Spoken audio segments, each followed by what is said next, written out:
لقمان نے یہ بھی کہا کہ بیٹا اگر کوئی عمل چاہے رائی کے دانے کے برابر بھی چھوٹا ہو اور ہو بھی کسی پتھر کے اندر یا آسمانوں میں مخفی ہو یا زمین میں، اللہ اس کو قیامت کے دن لا موجود کرے گا۔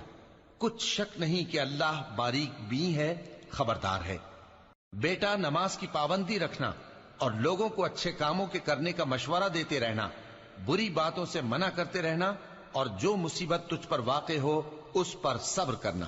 بے شک یہ بڑی ہمت کے کام ہیں۔ اور تکبر کرتے ہوئے لوگوں کے سامنے گال نہ پھلانا اور زمین میں اکڑ کر نہ چلنا، اس لیے کہ اللہ کسی اترانے والے شیخی خورے کو پسند نہیں کرتا۔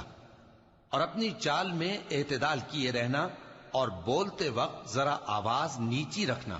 کیونکہ بہت اونچی آواز گدھوں کی سی ہے، اور کچھ شک نہیں کہ سب سے بری آواز